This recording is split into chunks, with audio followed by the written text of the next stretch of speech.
বহুপদী থেকে এই কোয়েশনটা আসছিল 2022 সালে। বহুপদী থেকে আরো একটা কোয়েশন আসছে 21 সালে, কিন্তু ডিফারেন্ট কোয়েশন, কিন্তু বহুপদী থেকে আসছিল আর কি। তবে দুইটা ইজি ম্যাথ, এটাও আগেরটাও। চলো এটা করি। 3x² - 6x + 2 = 0 এই সমীকরণটা দেওয়া আছে। তো আমি লিখতে পারবো সমীকরণ থেকে,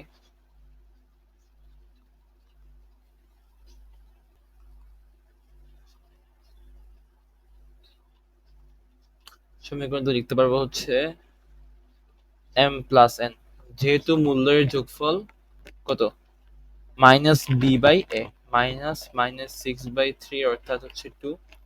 তারপর তাদের গুণফল mn সমান হচ্ছে 2/3 অর্থাৎ c/a, এটা পেয়ে গেলাম।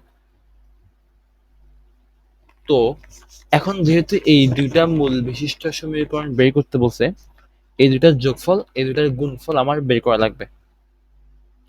চলো দেখি। এখন এখন কি করবো, প্রথমে যোগফল বের করবো। m + 1/n + n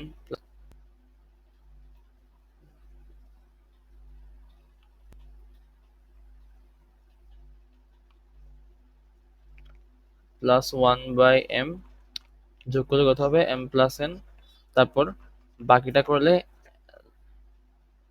এটার লসাগু হবে কত, mn, তারপর পরে থাকবে m + n। এখন দেখো m + n এর মান হচ্ছে 2, তারপর এটার মান হচ্ছে m + n সমান 2, এটা হচ্ছে 2/3, তো এটা আসবে 5। 2 + 3, এখানে থাকবে 3, 2 2 চলে যাবে, আর থাকবে শুধু 3। এটা এক নাম্বার গেল। তারপর আবার আমার কি বের করতে হবে, গুণফল বের করতে হবে। m + 1/n ইন্টু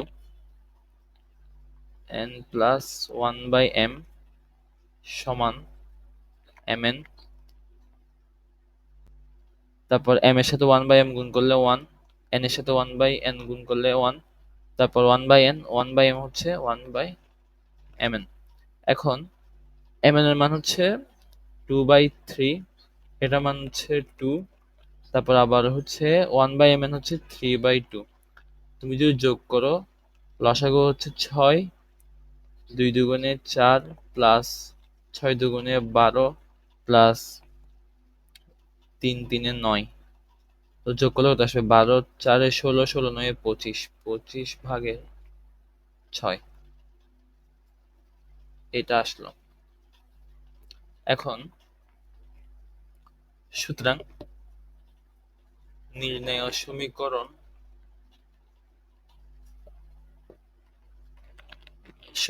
কিভাবে বের করব, আমার যদি মূল্য জানা থাকে তাহলে সমীকরণটা বের করবে x² মাইনাস সমীকরণ দ্বয়ের যোগফল,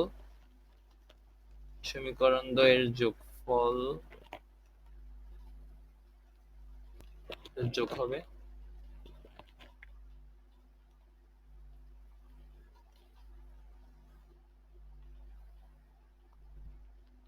যোগ 1/m ইন্টু এক্স, তারপর তাদের গুণফল কত হবে, m + 1/n into n + 1/m = 0। এখন আমি মানগুলো তো বের করছি, মানগুলো বসাই।